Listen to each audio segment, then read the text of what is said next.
Mesdames et messieurs, bonjour, bienvenue à l'IMERA, l'Institut méditerranéen de recherche avancée, Institut d'études avancées d'Aix-Marseille Université. Donc très heureux de vous accueillir dans cette maison des astronomes, on l'a bien nommé.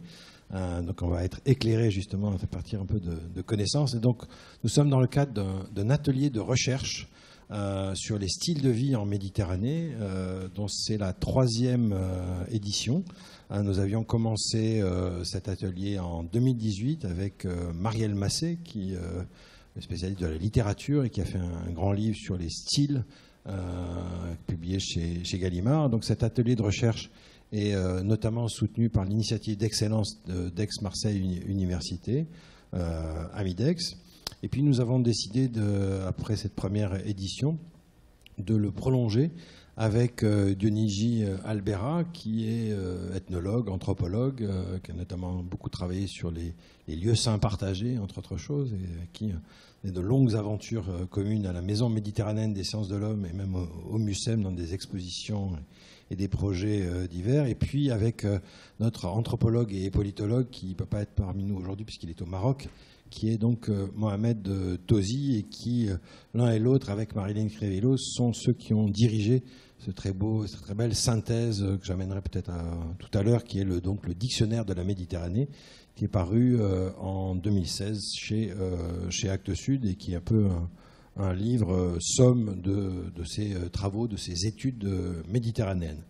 Dans le cadre de cet atelier de recherche sur les styles de vie, donc, qui est un atelier semestriel où on se retrouve une fois par mois, donc vous avez le programme là à disposition, et donc qui est disponible. Nous avons publié l'année dernière un des premiers résultats, fruits de cet atelier de recherche, aux éditions Arnaud Bizalion éditeur, donc qui s'appelle « La Méditerranée n'est pas une étoile morte », qui reprend beaucoup des interventions qui ont eu lieu dans le cadre de cet atelier de recherche de l'année d'avant, mais pas seulement, puisqu'il y a des regards de photographes, de Bernard Plossu et de Franck Pourcel, que je salue puisqu'il est dans la salle. Et bon, le regard des hommes de l'art, de l'image, pour rendre visible, permettre de comprendre ce que peut être un style de vie, c'est tout à fait important, puisqu'on essaie de réfléchir à partir de différents angles et de différentes approches. On est bien dans une perspective qui est un peu le propre de l'IMERA, dans une perspective interdisciplinaire, d'essayer de questionner cette notion-là. Donc de cet égard, on est très heureux d'accueillir une dizaine j'allais dire d'étudiants, ils sont tout à fait étudiants puisqu'ils sont enfin de docteurs ou de doctorants qui viennent donc assister à cet atelier de recherche. Alors, la thématique de cette année, puisqu'on a une sorte de fil conducteur, donc cette année, la question posée donc est changer nos modes de vie, avec un grand point d'interrogation.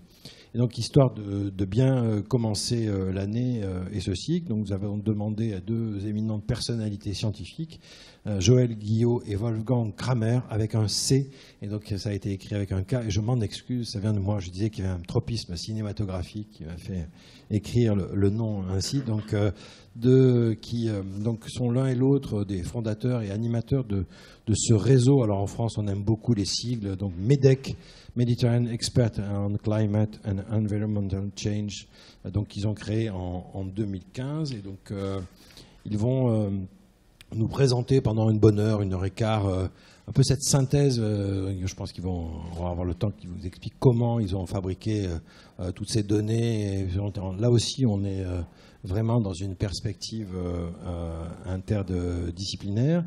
Et donc ensuite, on aura un temps de questions par rapport à ce qu'ils nous présentent. Et c'est vrai que quand on veut comprendre ce qui nous arrive en Méditerranée, je pense que cette synthèse qu'ils proposent est majeure, et surtout quand on se pose la question du changement de nos modes de vie.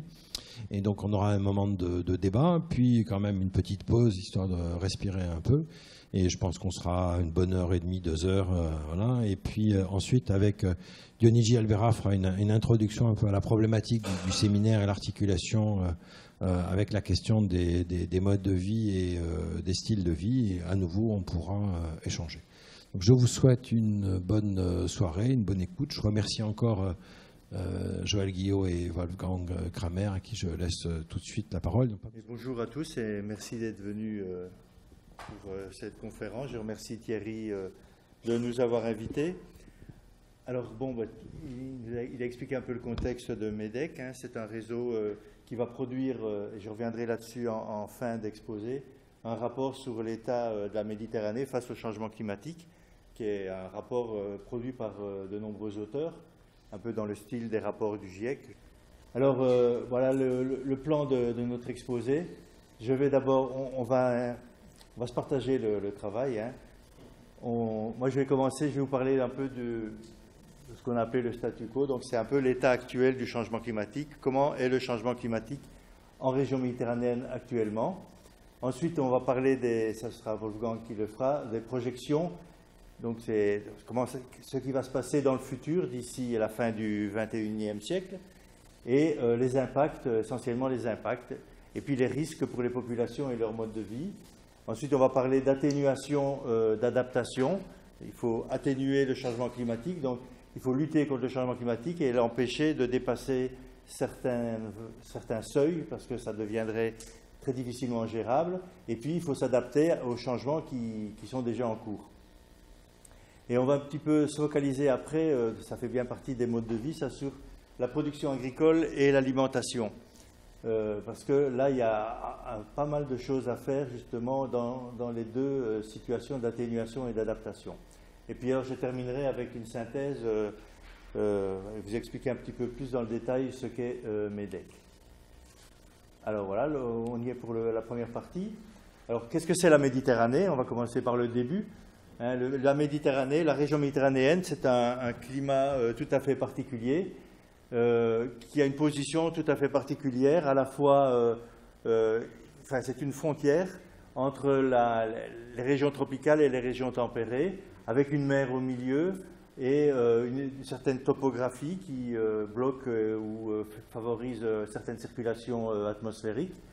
Et en particulier les régions tropicales, avec la cellule de Hadley, c'est une région de haute pression qui fait que la région est relativement sèche en été. Alors qu'en hiver, eh bien, il y a une grande variabilité en fait, et la saison hivernale, elle est plutôt humide. Et puis, alors, il y a une grande variabilité interannuelle avec des épisodes méditerranéens. Vous connaissez ça puisque vous habitez dans le coin. C'est ce qu'on appelle aussi des épisodes cévenols qui sont provoqués par la rencontre des masses d'air qui viennent de la mer et qui rencontrent le relief qui est au nord de la Méditerranée. Il y a des vents régionaux, le Mistral est un bon exemple, mais il n'est pas le seul, et il y a des vagues de froid et des vagues de chaleur. Il y a le contraste terre-mer et les effets orographiques, et tout ça ensemble eh bien, fait que la Méditerranée est ce qu'elle est. Alors, traditionnellement, les écologues ont délimité le climat méditerranéen par la distribution de l'olivier. Et donc, vous avez ici en vert, ce sont les zones où pousse l'olivier. Si on regarde les indices plus climatiques, eh bien, on voit que ça colle pas mal. Ce qu'on définit comme étant le climat méditerranéen, c'est aussi à peu près la limite de l'olivier, qui supporte des températures qui peuvent être négatives, mais pas trop, jusqu'à moins 10 degrés, et surtout qui supporte la sécheresse estivale. Alors, maintenant, si on regarde dans le détail, il y a une grande diversité du climat méditerranéen. En montagne, on a un climat méditerranéen humide, sur les reliefs en général, et au sud, on a un climat méditerranéen aride, et entre les deux, il y a un gradient avec différentes déclinaisons du climat méditerranéen, depuis aride, subaride, humide, enfin subhumide et puis humide. Et tout ça, c'est en fait modelé par le relief, et vous voyez un peu toute cette diversité de climat en fonction des couleurs. Alors, ce qui différencie également la Méditerranée du reste, qui caractérise la Méditerranée, c'est souvent un déséquilibre entre le nord et le sud. Et si on regarde les réserves en eau, quand c'est bleu foncé, eh bien, c'est les pays où la population dispose de pas mal d'eau, jusqu'à 5000 et plus mètres cubes par personne et par an. Donc c'est essentiellement en Europe. Et puis dans le sud, on est en zone de stress hydrique avec de l'eau disponible inférieure à 1000 m3 par an. Et donc là, on est vraiment dans des régions où l'eau manque vraiment.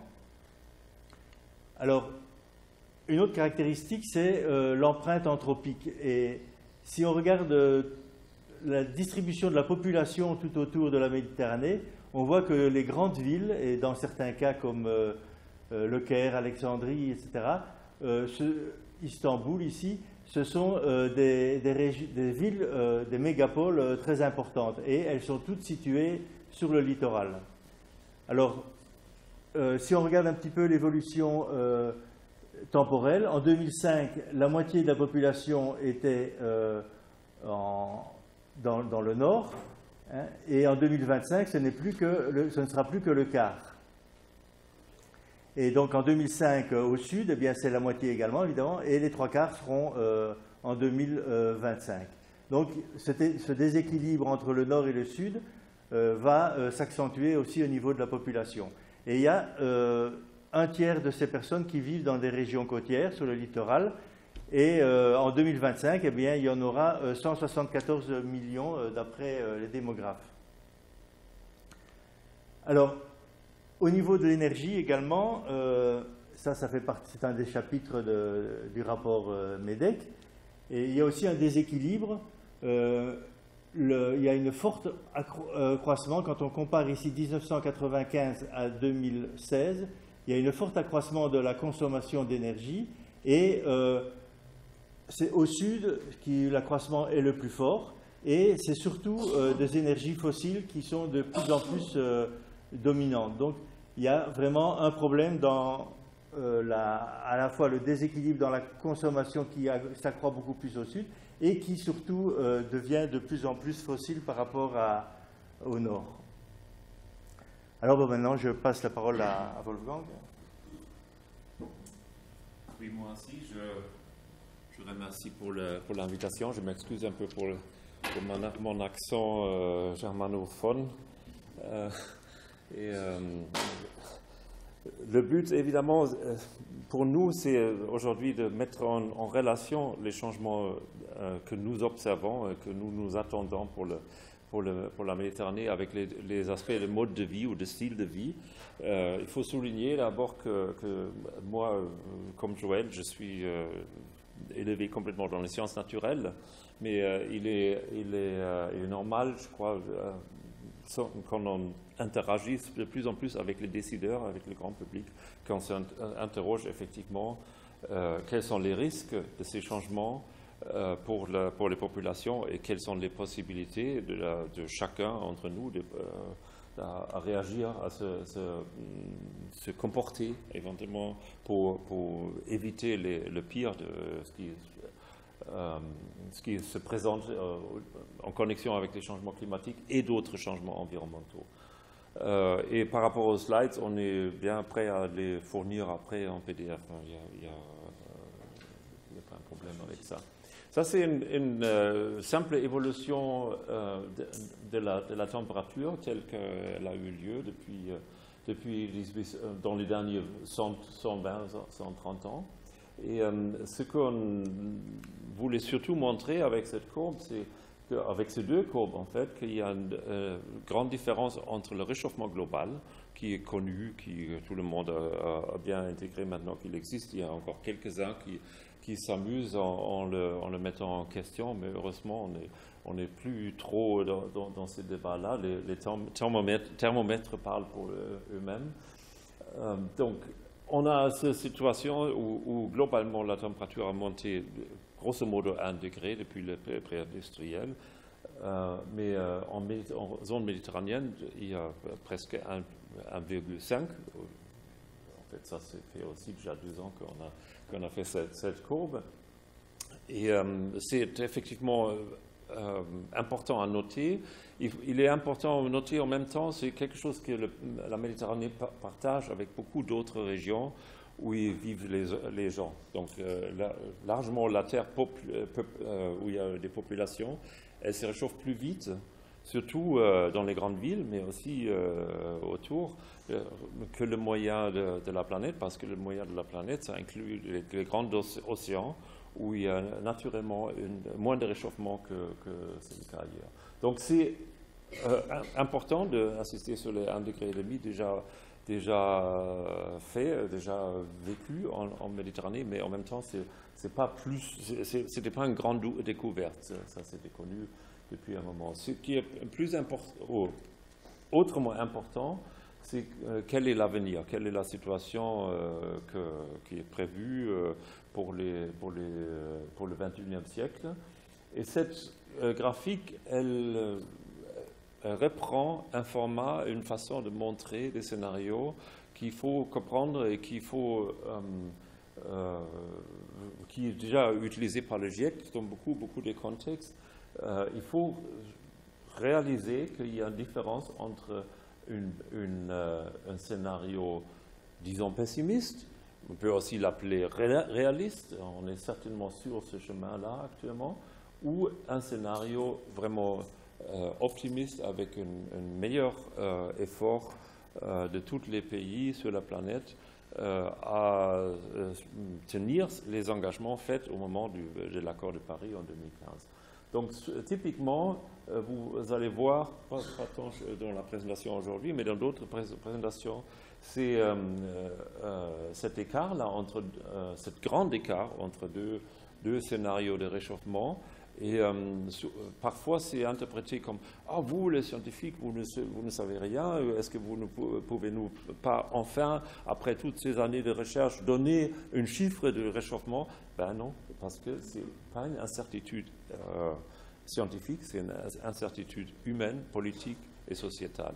La grande question est donc, est-ce que nous arrivons nous mettre sur ce chemin bleu, qui est techniquement possible, mais qui demande un énorme effort au niveau de la politique, ou est-ce qu'on reste sur le chemin où on est actuellement, où il faut s'attendre vers la fin du XXIe siècle pour la zone méditerranéenne, un réchauffement de bien 5 degrés par rapport au pré-industriel.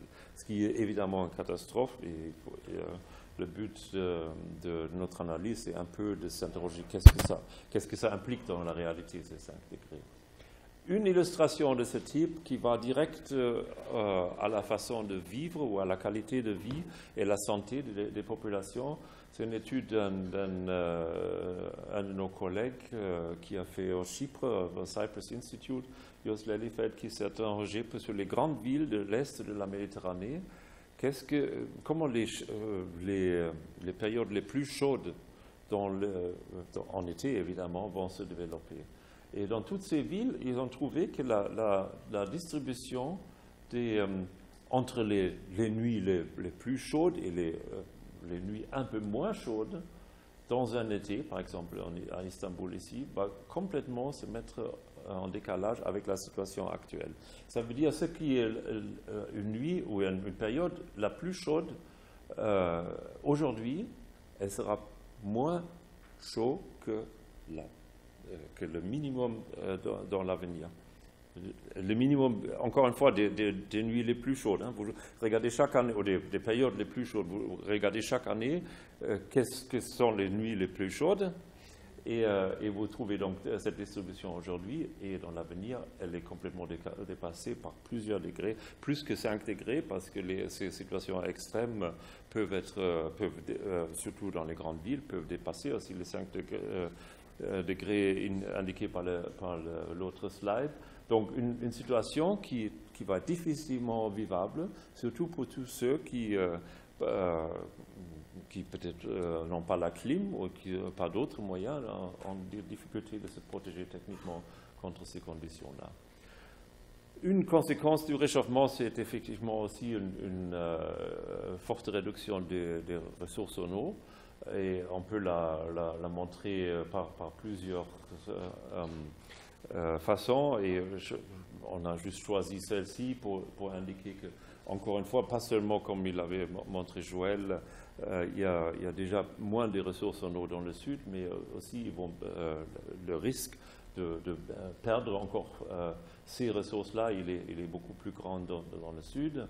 Et faut tenir en compte que l'utilisation de l'eau, la ressource en eau, c'est un peu la relation ou le résultat d'une équation à la fois de la disponibilité de l'eau de pluie et son utilisation, bien sûr, pour les différentes activités.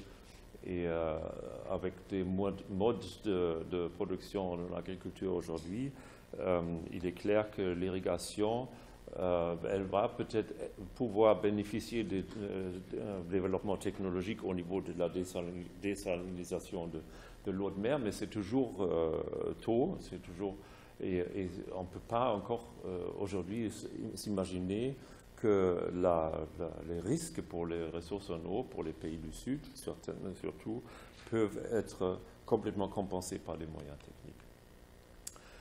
Par conséquent, pour les écosystèmes tels que nous les connaissons autour de la Méditerranée, il y a un grand risque qu'on va voir un changement fondamental suite à cet réchauffement et la réduction des ressources en eau. Et cette analyse, qui date déjà de quelques années, elle a posé la question: quelles sont les régions qui, suite au réchauffement, mais aussi suite à la surutilisation, sont le plus en risque d'être désertifiées, de réellement changer caractère des zones bien sûr sèches, mais beaucoup plus sèches que c'est le cas aujourd'hui. On voit bien que ce sont des zones en orange. Là, le jaune, effectivement, c'est le désert déjà, donc c'est pas grave si le désert devient un peu plus désertique, si je peux le dire comme ça. Mais les régions peuplées et avec une agriculture importante, on va revenir à la Syrie dans un petit moment, ils risquent de complètement perdre la base pour un bon fonctionnement des écosystèmes. Et je vous dis rien de nouveau en soulignant que l'agriculture en Méditerranée, elle est évidemment importante, et surtout aussi le blé, qui est la base de presque toute la nourriture. On va revenir à ça. Et ce qui est indiqué par ce slide, c'est que grosso modo, la perte de rendement au niveau de l'agriculture, avec chaque degré de réchauffement, c'est vers les 7,5%. C'est très très large comme estimation. Ne me dites pas que c'est 7,2 ou 7,8, mais c'est un peu une estimation. Ça veut dire que si on a un réchauffement de 5 degrés, rien d'autre change, on a une réduction des rendements très importante. Mais les enjeux, on n'a pas encore souligné ça suffisamment, ce sont effectivement pas seulement le changement climatique, aussi le changement des utilisations des terres implique des importantes, je dis changements un peu d'une façon neutre, parce qu'a priori le changement n'est pas considéré comme quelque chose de mauvais, quoi. Il faut s'interroger, est-ce que le changement impacte négativement la mode de vie des populations ou pas? Et là, juste pour illustrer que les changements d'utilisation des terres sont effectivement importants, indépendants du changement climatique, j'aime bien ces deux images ici en bas du Languedoc, mais qui sont typiques pour presque toute la zone méditerranéenne, qu'effectivement on voit un énorme reboisement qui suite à la fin de l'agropastoralisme, le fait qu'il n'y a plus aucun chèvre ou mouton dans ces paysages aujourd'hui, ça amène évidemment vers un reboisement qui peut avoir plein d'impacts, qui peut surtout aussi avoir l'impact qu'il y a beaucoup de bois dans un paysage qui risque parfois quand même à brûler. Donc des incendies qui deviennent plus fortes et plus probables dans notre monde aujourd'hui, et sont évidemment provoquées par la chaleur, par la sécheresse, mais aussi par la disponibilité du bois pour brûler. Donc il faut mettre ces choses en relation si on veut se demander quel risque, avec les changements environnementaux, les populations vont vivre dans l'avenir. Mais si je parle de la Méditerranée, j'insiste à pouvoir parler un tout petit moment de l'Antarctique. C'est peut-être étonnant, mais vous comprenez tout de suite par ce slide ici, et j'ai toujours envie de revenir à un moment dans mon première année à l'université, ça date quand même de quelques années maintenant, l'année était 1976, où un grand climatologue allemand présentait un papier américain qui venait de juste sortir, qui disait que déjà qu'il y a un réchauffement climatique provoqué par l'homme, ce qui n'était pas du tout consensus à l'époque, mais que ce réchauffement était en train de déstabiliser cette zone de l'Antarctique et qui amène le risque que toute une grande masse de glace, des glaciers qui restent sur le continent ici, risque à glisser dans la mer et provoquer une énorme augmentation du niveau de la mer. Et tous mes collègues scientifiques dans la salle, nos professeurs, ils disaient « Oh, du science-fiction, personne ne croit ça ». Et depuis 1976, une fois, je vais la dessiner, je peux faire une courbe du discours, comment le discours des glaciologues s'est évolué depuis ce moment-là. Et maintenant, la triste situation, c'est que non seulement on mesure avec des satellites une énorme perte de glace au niveau de Groenland, mais aussi la déstabilisation en Antarctique commence à se manifester. On est toujours en début, c'est toujours pas clair exactement à quel niveau on va arriver, mais comme un de nos collègues l'a dit, the uncertainty is not your friend. Parce que l'incertitude de cette courbe d'évolution attendue du niveau global de la mer, il ne vous faut pas beaucoup de changements ici, par exemple un peu plus raide, vous êtes vite sur 2-3 mètres dans le 21e siècle. C'est difficile à estimer, on est quasiment sûr que le bleu là c'est l'optimiste, 60, peut-être 70 cm, mais on peut avoir beaucoup plus. Et c'est pas très compliqué de s'imaginer qu'est-ce que ça veut dire pour la Méditerranée, comme pour toutes d'autres régions avec un littoral dans le monde. Mais ce qui est particulier en Méditerranée, c'est que, et on observe déjà des changements, mais ce qui est particulier en Méditerranée, c'est comme il n'y a pas de marée, toutes les populations méditerranéennes qui se sont installées dans le littoral se sont installées très proches au niveau de la mer. Vous pouvez voir où vous voulez, Alexandrie, Marseille, Arles, plein de villes, Venise évidemment, sont installées très très proches au niveau de la mer, contrairement par exemple aux villes ici dans le nord de l'Europe, où on est habitué de 3-4 mètres de changement du niveau de la mer tous les jours, avec une variabilité très importante. Donc on s'installe beaucoup plus à l'abri de ces changements. En Méditerranée, non, ce n'est pas le cas. Donc les risques associés avec cette hausse du niveau de la mer sont extrêmement larges. On a eu les tout derniers mois des périodes de aqua alta à Venise complètement inédites. On a des tempêtes régulièrement qui amènent qui provoquent des risques associés avec des impacts de la mer aussi à une bonne distance de la côte actuelle. Et on a largement un héritage culturel dans la Méditerranée qui est en risque de ce réchauffement, de cette hausse du niveau de la mer. Oui. C'est lesquels ? Tiens, Joël, c'est lesquels?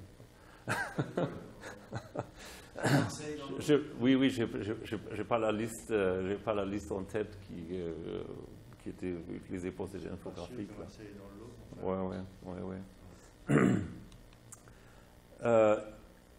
Et je montre cette graphe peut-être un peu difficile à lire de l'Algérie avec une raison particulière, c'est que dans le sud, dans les pays au sud, nous savons bien que les mêmes risques existent que nous les connaissons du nord, mais nous avons beaucoup moins des études scientifiques pour mesurer et pour estimer ces conséquences-là.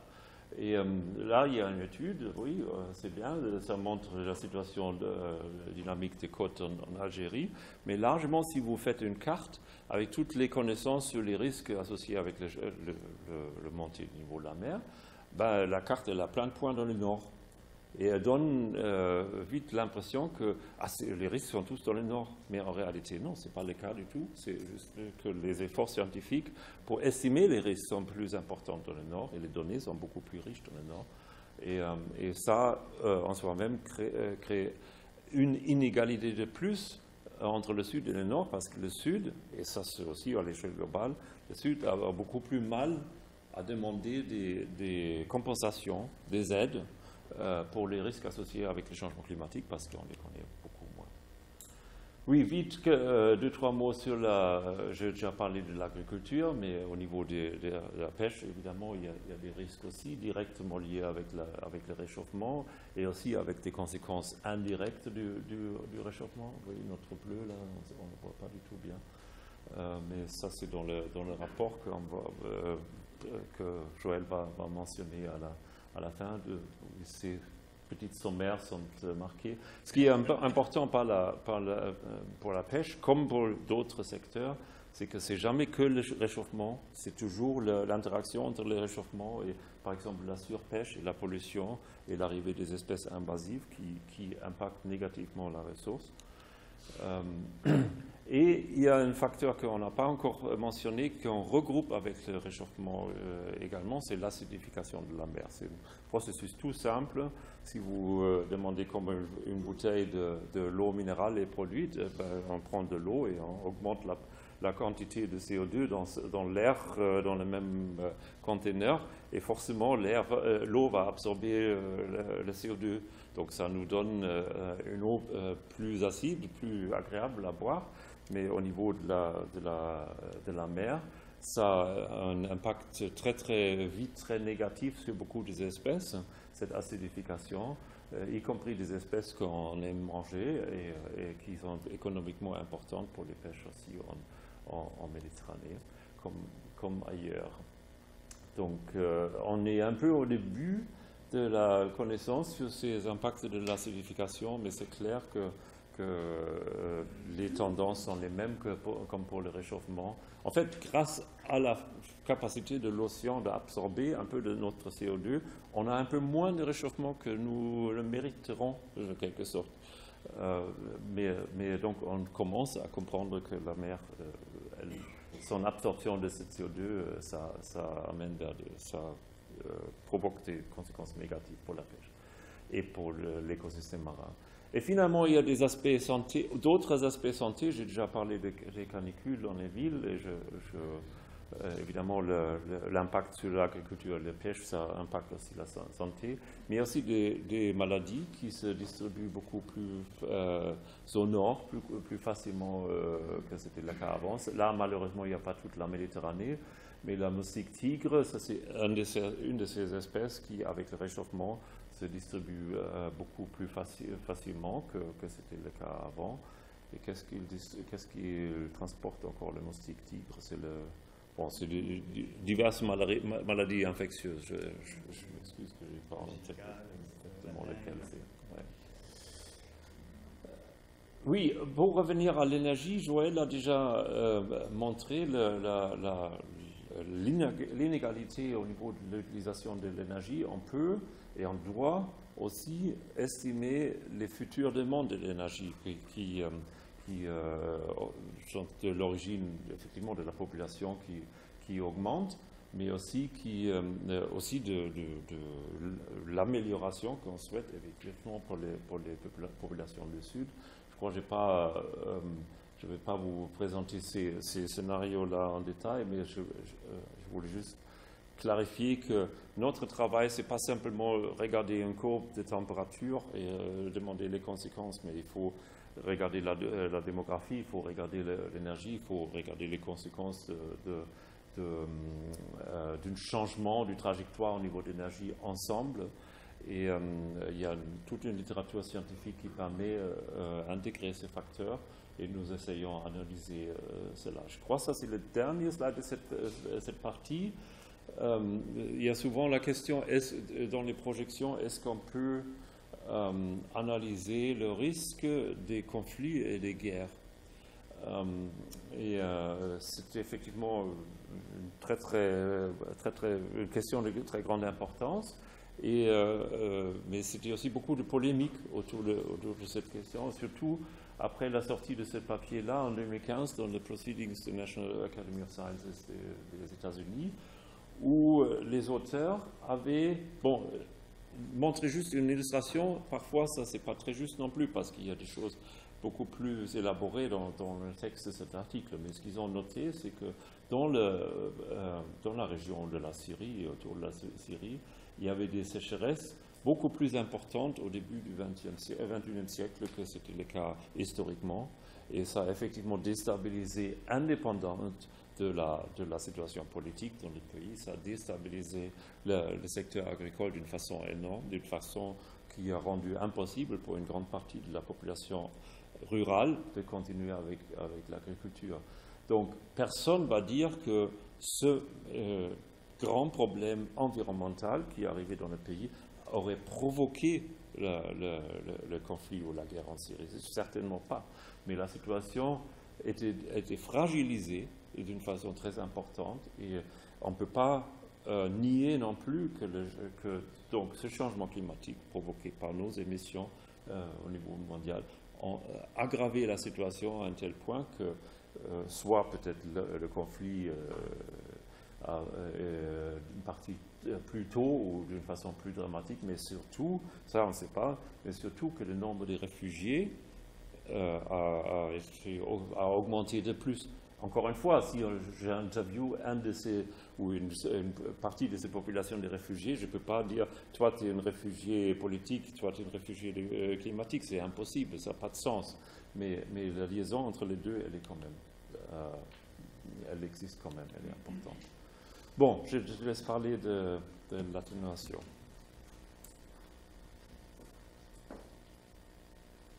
Oui, donc ce qu'on vous a montré maintenant, c'est assez négatif. Alors maintenant, la question qui se pose, c'est est-ce qu'on peut s'en sortir? Donc, c'est ce qu'on appelle les stratégies d'atténuation et d'adaptation. Alors, si vous voulez, on a... voilà, ici vous avez la courbe des émissions de CO2. Enfin, on met tout dans le CO2, mais c'est l'ensemble des gaz à effet de serre qui sont ramenés en équivalent CO2. Et là, on a dépassé largement les 40 gigatonnes d'équivalent CO2 par an, par an, voilà, pour l'ensemble de la planète. Donc maintenant, ce que demandaient les accords de Paris, c'est de réduire ces émissions de manière assez forte, par exemple de l'ordre de 40 à 50% d'ici 2030 et d'arriver à zéro en 2050. Alors, ici, vous avez différents scénarios. Soit, voilà, on est ici aux accords de Paris, on est en 2015, on arrive à diminuer assez rapidement les émissions, on commence très tôt, on sait déjà que c'est déjà foutu puisque on est en 2019 et on voit que les émissions continuent à augmenter.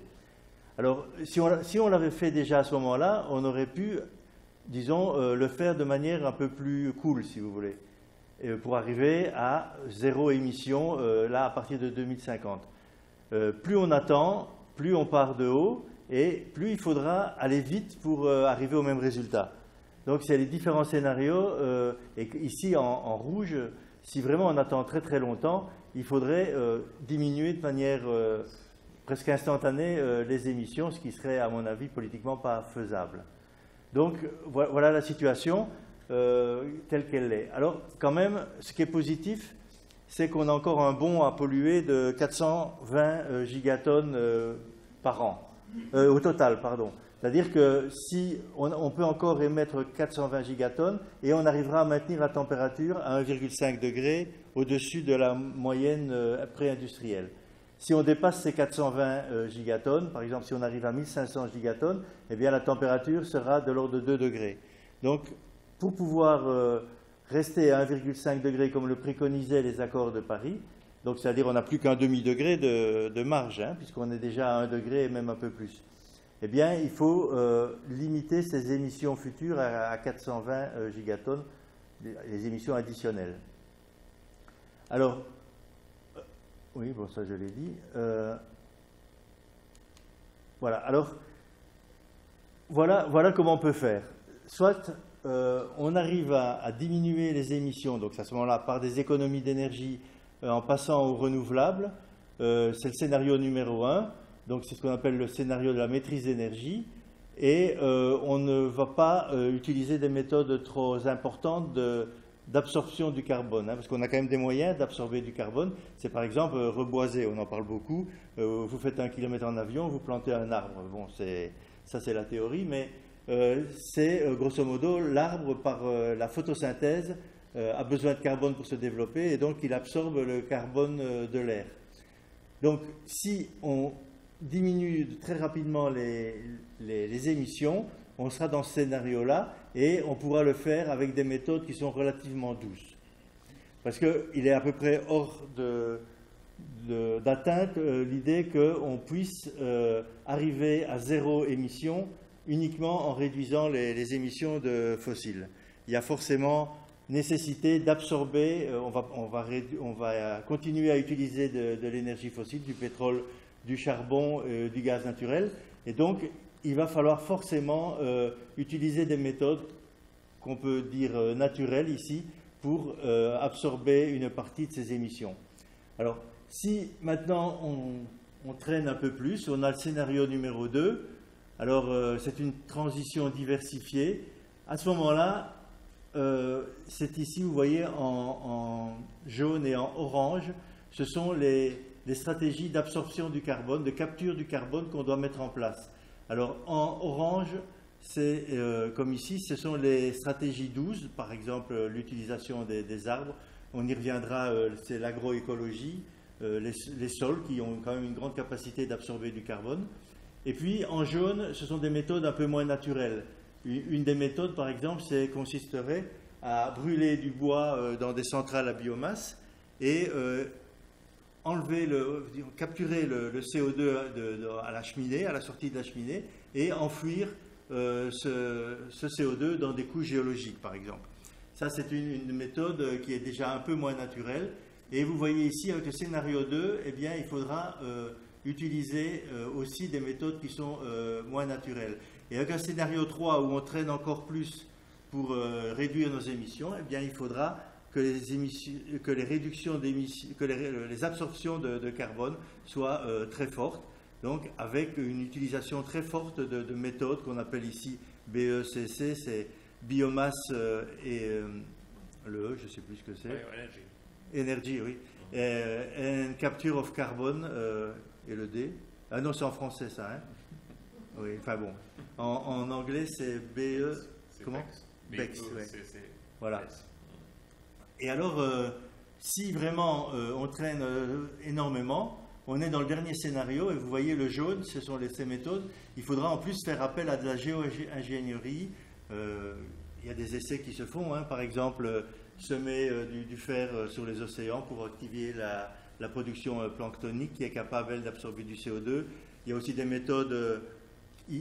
Absorber le CO2, c'est agir à la source, puisque c'est le CO2 qui provoque le réchauffement. Mais on peut aussi essayer de bloquer le rayonnement solaire en semant des aérosols en altitude, qui va bloquer un peu le même effet que les volcans, qui va bloquer l'arrivée d'une partie des rayonnements du soleil. Donc là ce scénario numéro 4, ça va impliquer des méthodes qui ne sont absolument pas au point, et puis on peut appeler ça des méthodes d'apprentis sorciers, parce qu'on ne connaît pas forcément les conséquences par ailleurs, quoi. Voilà. Alors, pour pouvoir émettre moins, il faut savoir un petit peu quels sont les principaux émetteurs de CO2. Alors, vous avez ici en bleu, c'est l'industrie, 21%, le transport ici, 14%, les bâtiments, en particulier le chauffage, qui est de 6%, et affolu, c'est l'utilisation des terres, c'est la désertification, c'est la déforestation plutôt, et tout ce qui fait que la végétation est coupée et remplacée par des sols artificiels, eh bien ça fait 24%. La production électrique ici et la production de chaleur qui est ici, eh bien ça fait 25%. Et les autres énergies ici sont de l'ordre de 10%. Alors maintenant, si on découpe la production de l'électricité en ce qui est industriel, ce qui est transport et ce qui est bâtiment, on a ici cette répartition. Et donc finalement, on voit que les transports et les bâtiments, si on ajoute ça, pardon,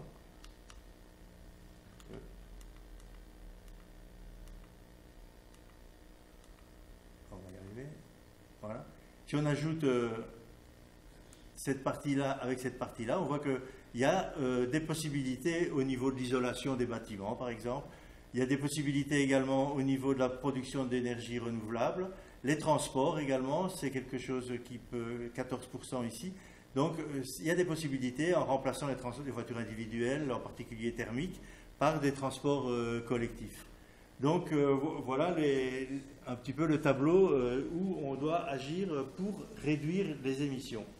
Alors maintenant, il faut aussi regarder un petit peu comment on peut absorber le CO2, en particulier par des méthodes qu'on appelle basées sur la nature. Et ça, c'est sorti dans un rapport du GIEC qui a été publié en septembre, donc c'est pas vieux, qui s'appelle le rapport spécial sur les terres émergées.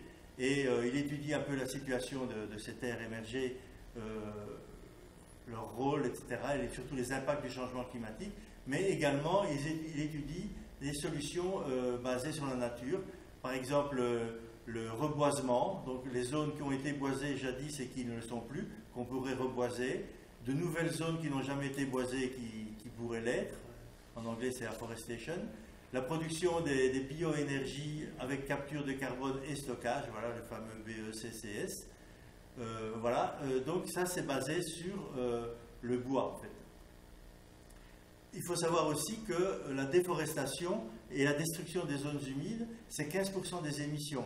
Donc on peut agir aussi en stoppant ou en tout cas diminuant fortement cette déforestation et cette destruction des zones humides et en reconstituant, en restaurant des zones humides qui ont déjà été détruites. Alors, au niveau agricole, ce rapport nous indique que les pertes agricoles et les déchets alimentaires, eh bien, ça constitue 25% de la production. 25% de la production qui est en fait complètement gaspillée, soit à la source, soit dans nos assiettes, par exemple. Et ça représente à peu près 8 à 10% des émissions. Et donc, une des solutions proposées, c'est l'agroforesterie. C'est-à-dire que c'est au lieu d'avoir des grandes zones complètement dédiées à la culture, eh bien, on mélange la culture et des arbres. Ça a plein d'effets positifs, en particulier sur la lutte contre les pestes, par exemple, les maladies, etc. Donc, il y a une espèce de synergie qui s'établit entre les arbres et les cultures. Et ça permet également de réduire les émissions et également de mieux lutter contre les incendies. Et ça permet de stocker du carbone dans les sols, en particulier si on remplace les engrais chimiques par des engrais organiques. Hein, ces organiques, c'est du carbone qu'on va enfouir dans les sols. Et donc ça va permettre d'atténuer le changement climatique.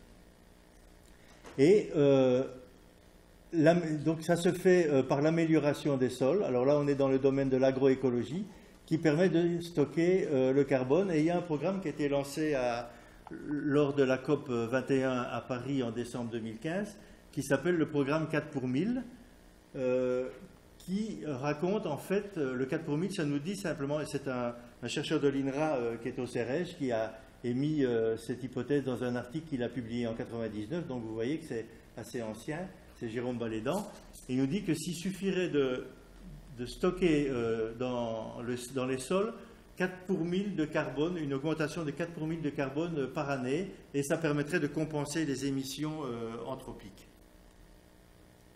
Et donc, évidemment, ce n'est pas aussi simple que ça, et il y a des recherches qui se font pour essayer de voir quels sont les meilleurs moyens de le faire, et l'agroécologie en est une particulièrement intéressante. Alors, les régimes alimentaires, on parle beaucoup que les régimes alimentaires carnivores en particulier ont un gros impact, une grosse empreinte carbone. En fait, un régime alimentaire, et après Wolfgang reviendra sur le régime méditerranéen, qui est basé sur des céréales, des fruits et des légumes de saison, eh bien, c'est 10 à 100 fois moins émetteur que les régimes basés sur de la viande, en particulier les ruminants, et également les rizières qui sont source de méthane. La plupart des solutions nature ont des retombées positives également sur la santé, donc c'est par exemple le fameux régime méditerranéen, et sur la biodiversité. Elles réduisent les températures extrêmes pendant l'été. Alors, il y a aussi quelque chose, il ne faut pas croire qu'on va pouvoir développer ça à grande échelle, en particulier l'utilisation de la biomasse. L'importance de la petite échelle. Les solutions, par exemple BECCS, à grande échelle, ont des effets négatifs aussi.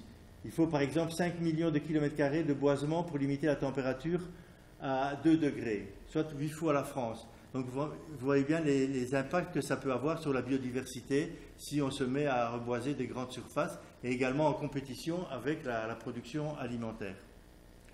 Donc finalement, ces solutions naturelles doivent être en appui aux solutions de réduction des émissions. Donc c'est d'abord la première chose à faire, c'est de réduire les émissions et ensuite d'essayer d'absorber par des méthodes naturelles le carbone qu'on continue à émettre.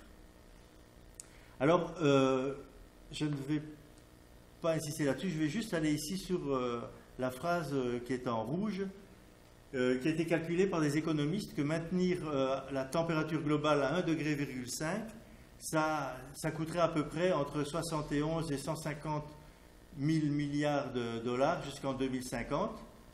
Mais réparer les dommages en coûterait presque 500.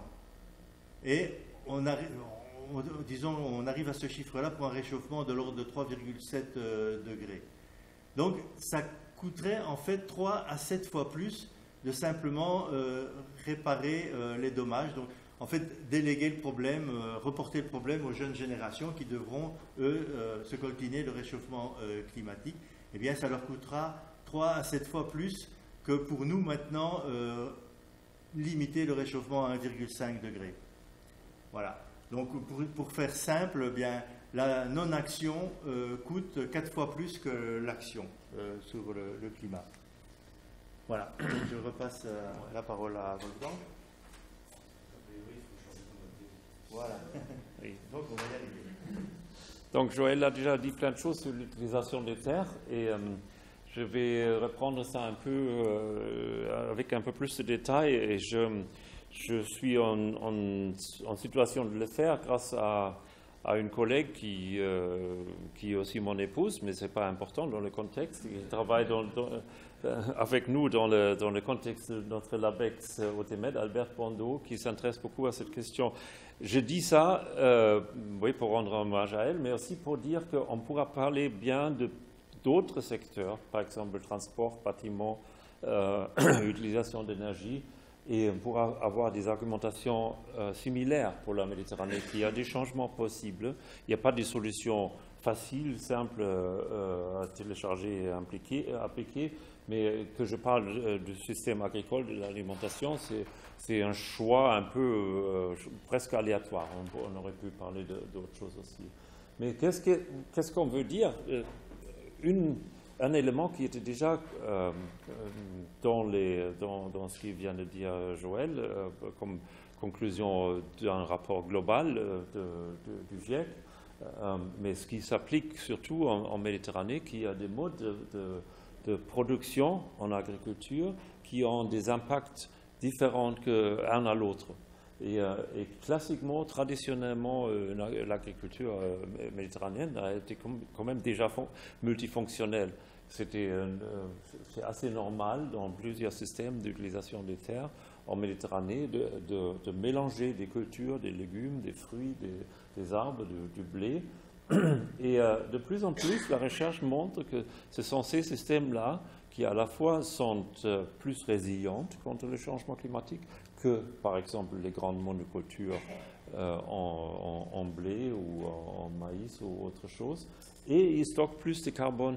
Et ça n'était pas du tout pris en considération avant, mais on réalise de plus en plus qu'on développant les anciennes modes de production en agriculture, on peut créer une situation plus résiliente et moins polluante par rapport aux gaz à effet de serre.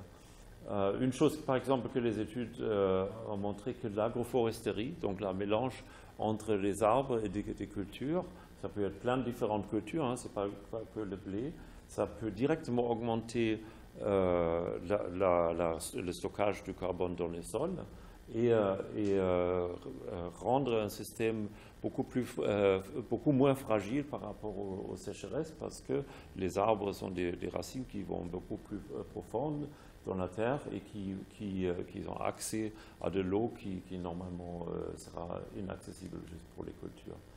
Et cette profondeur d'enracinement est donc bien étudiée, et on réalise que ce n'est pas seulement au niveau bilan hydrique, mais c'est aussi au niveau du bilan de carbone qu'on a des avantages, et que, inversement, ces sols plus riches en carbone, eux, ils tiennent encore mieux l'eau, ils ont moins de pertes de l'eau pendant les périodes très sèches que les autres sols. Donc la séquestration nette de ces sols en agroforesterie, elle est plus importante que dans les monocultures.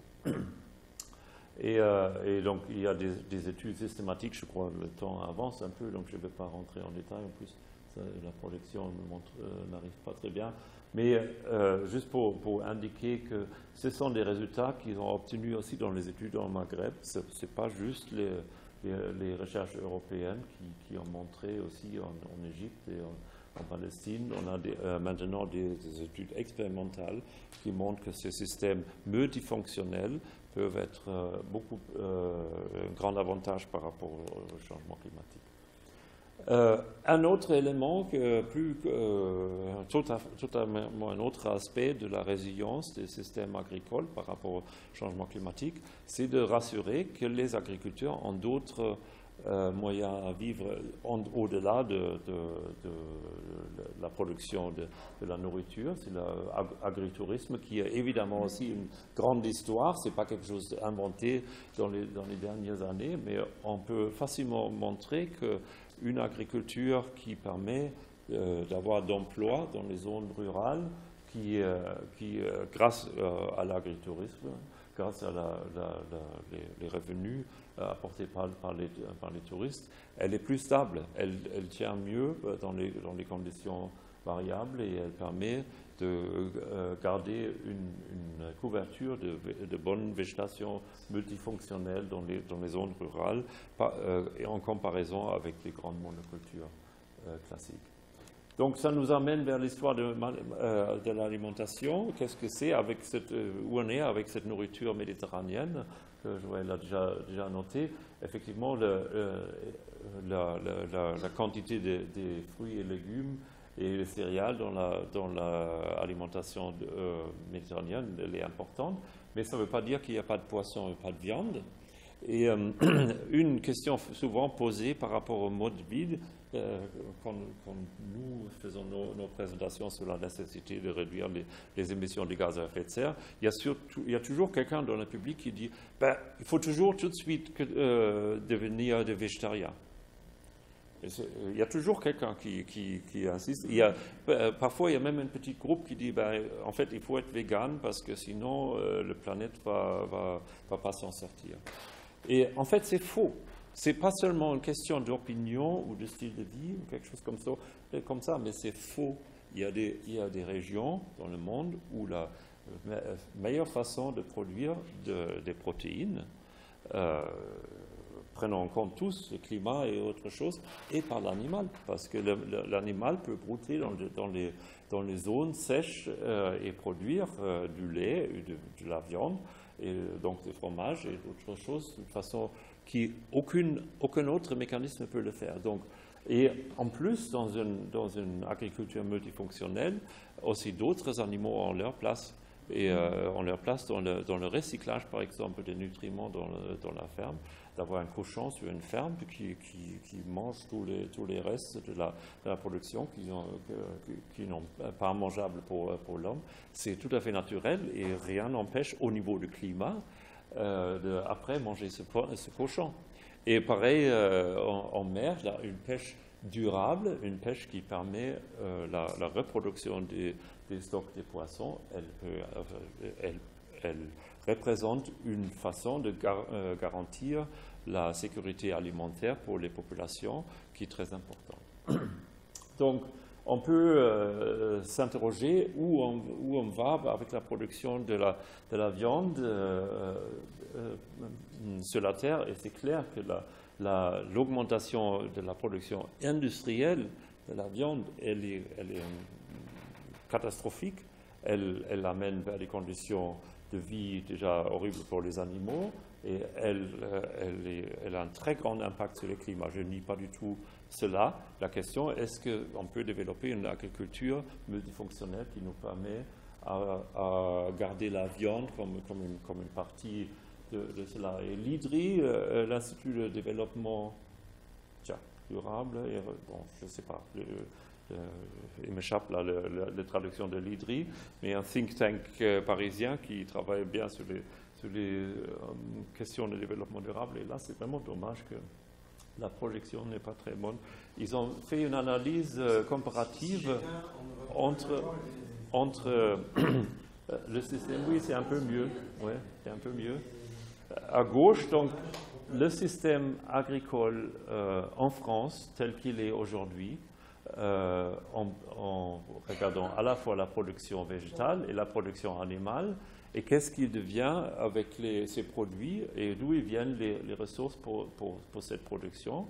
Il est clair, il y a une très grande importation à la fois de la nourriture et aussi des engrais, des engrais surtout et des pesticides pour faire cette production végétale, et aussi une énorme importation des produits de soja, largement pour nourrir ces animaux, qui vont donc être en partie mangés et en partie exportés. Et il est possible de transformer d'une façon réaliste économiquement ce secteur agricole dans une situation comme ici, avec notamment les méthodes agroécologiques déjà évoquées par Joël, qui ne demandent aucune importation de l'alimentation du soja, donc qui ne contribue plus à la déforestation en Amazonie et d'autres régions, et qui aussi utilise juste une faible importation des engrais et d'autres produits, qui toujours permet à un certain point d'exporter, mais qui rassure avec moins de surface de culture, qui rassure une meilleure alimentation des populations au niveau des céréales et des légumes, et aussi avec une production de viande qui est réduite par 40%, mais qui n'élimine pas la viande. En fait, c'est de la viande de meilleure qualité en fait, on voit cette tendance déjà aujourd'hui. La consommation nette de viande, elle diminue, mais la qualité augmente, et c'est exactement ce qu'on souhaite. Et c'est malheureusement qu'en gris, là, ce système-là émet 45% moins de gaz à effet de serre que celui-là. Avec le même fonctionnement économique et emploi et tout ça, c'est pas une rêve, c'est pas un monde complètement artificiel, c'est juste un secteur agricole transformé pour le développement durable.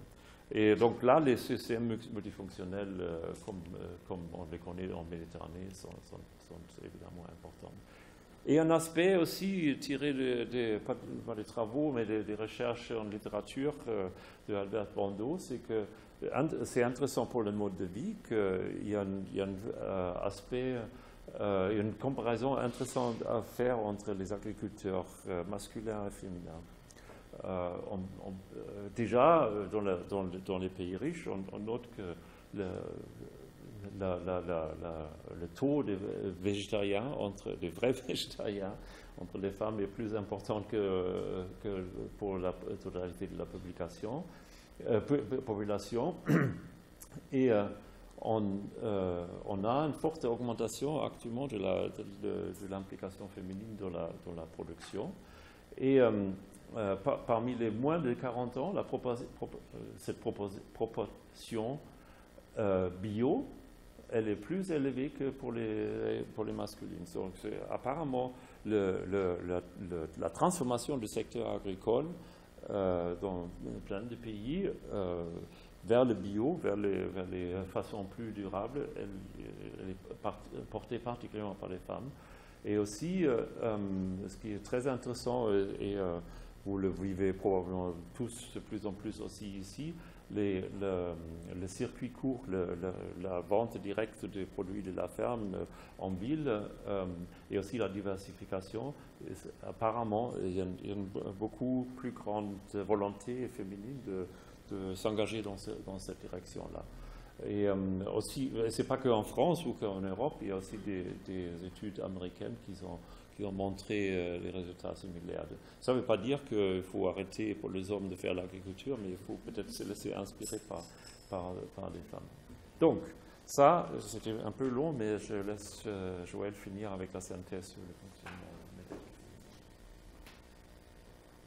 Donc, maintenant, je vais vous montrer ce qu'est MEDEC et puis ce qu'on va produire comme littérature.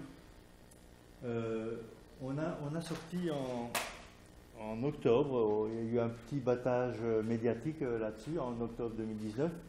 Il y a eu un événement à Barcelone. Alors, MEDEC est, est soutenu en particulier par l'Union pour la Méditerranée, qui a compris l'intérêt de ce qu'on voulait faire pour les pays de la Méditerranée. Et donc, ils ont organisé un petit événement, ils ont sorti ce genre d'infogramme qui représente un peu tous les messages tels qu'ils étaient à l'époque, parce que maintenant, on n'avait pas fini en octobre 2019, on n'avait encore que la première version du rapport, mais depuis, ça s'est pas mal étoffé, mais il y a quand même un certain nombre de messages qui restent. Donc là, je ne vais pas vous détailler l'infographie, vous pouvez la trouver sur le site web. Le site web, c'est facile, c'est medec.org. Alors, MEDEC, en fait, ça a été lancé en juillet 2015. On a eu l'idée, il y a eu un événement ici à Marseille qui s'est appelé la MEDCOP 21, et avec le Plan Bleu, qui est une association de développement de la Méditerranée, qui se trouve basée aussi à Marseille. Eh bien, on a eu l'idée de faire cette interface sciences-société pour la Méditerranée. Il faut savoir que le GIEC, évidemment, traite du climat, de l'ensemble du climat, des impacts du changement climatique pour toutes les régions, mais il ne considère pas vraiment la Méditerranée comme une région homogène. En fait, elle est découpée par continent. La Méditerranée est en partie traitée par l'Europe, en partie par l'Afrique, en partie par l'Asie. Et donc, on s'est dit, vraiment, il y a des tas d'échanges, que ce soit des échanges culturels, des échanges de pollution, des échanges humains, etc., qui se passent au niveau de la Méditerranée, et ça vaut vraiment la peine d'étudier ça de manière intégrée. On a proposé, avec Wolfgang, on a fait une réunion en juillet 2015, il y avait eu un grand colloque scientifique organisé à l'occasion de la COP 21, qui était, je ne sais plus comment ça s'appelait, mais c'était sur le changement climatique. Climate, Our Common Future. Voilà. Et on en a profité pour faire un événement, side event comme on dit, où on a invité tous les gens qui étaient par là, qui s'intéressaient à la Méditerranée, et tout le monde était d'accord de dire que ça valait la peine de lancer MEDEC. Et actuellement, le réseau est constitué de 700 membres. Donc on a un site web, et les gens qui veulent être au courant de ce qu'on fait, eh bien ils s'inscrivent. Et voilà, on a 700 membres. Ça ne veut pas dire que c'est tous des membres actifs, mais ça montre quand même l'intérêt. Et l'objectif, eh bien, c'est de faire un état de l'art de l'évaluation, une évaluation scientifique de risques environnementaux en Méditerranée. Et donc de produire un rapport qui est prévu, bon, évidemment, comme toujours, on a un peu de retard. Au départ, on l'avait prévu pour fin 2019. Ce sera plutôt le milieu 2020. Alors, on a un secrétariat qui est financé par l'Union pour la Méditerranée et qui est situé, qui est abrité, hébergé plutôt par le Plan Bleu, qui est un centre d'activité du plan d'action de la Méditerranée, le MAP, le PAM en français, et qui dépend en fait des Nations Unies pour l'environnement.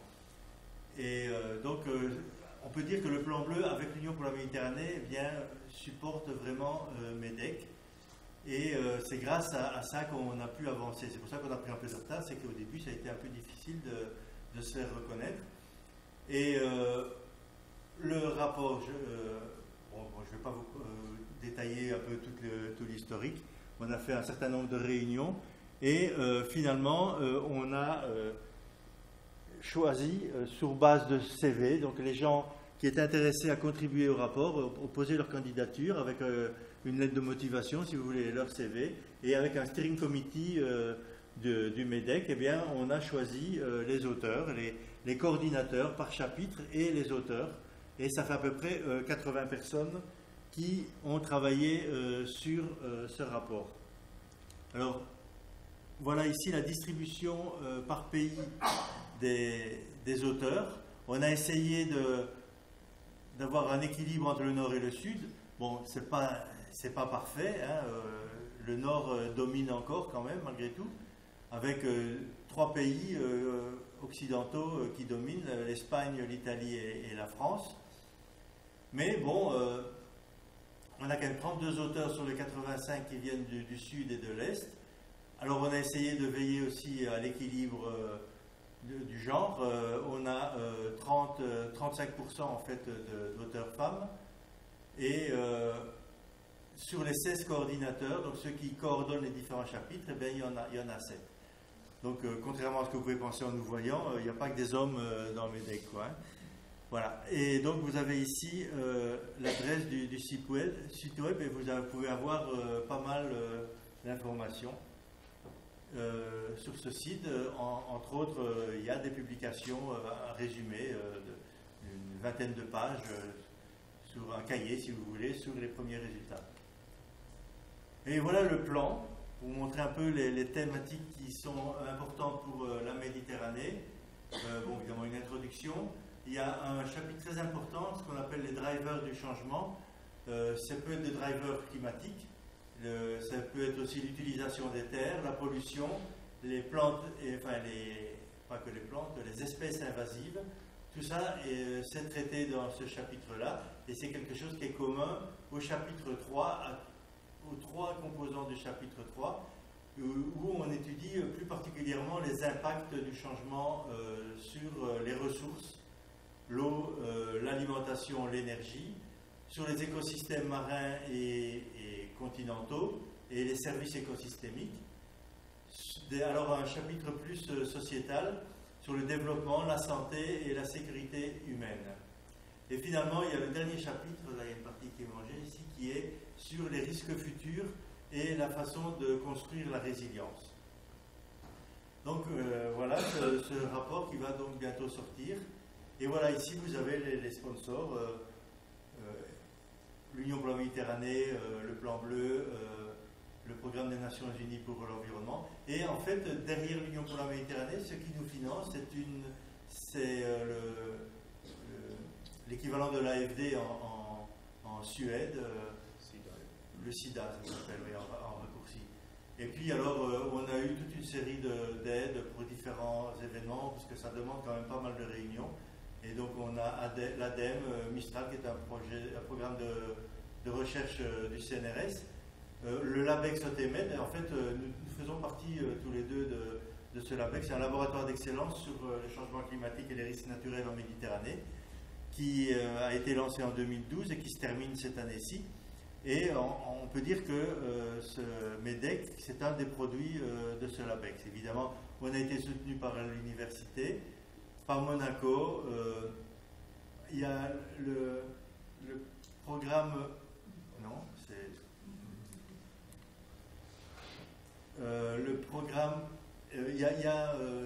la Catalogne est déjà pas mal en avance. Il produit déjà depuis quelques années des rapports sur l'état du changement climatique en Catalogne. Et donc, un des responsables...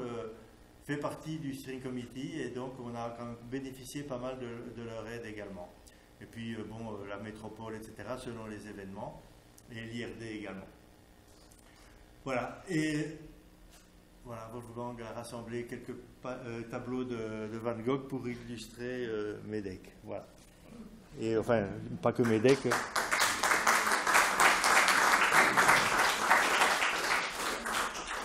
Bien, merci beaucoup. Je crois que, voilà, comme introduction à ce cycle de recherche sur les styles de vie, beaucoup d'éléments ont été rassemblés, réunis, beaucoup de questions posées, de données fournies. C'est très riche. C'était en plus exactement 1h15.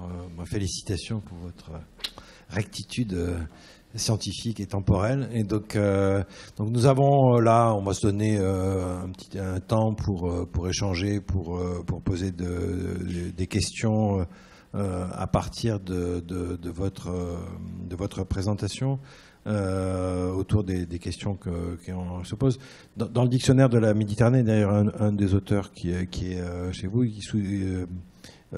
Frédéric Méda, expliquait que la région méditerranéenne devrait être l'une des régions du globe les plus affectées par l'aridification et le réchauffement du climat durant les prochaines années.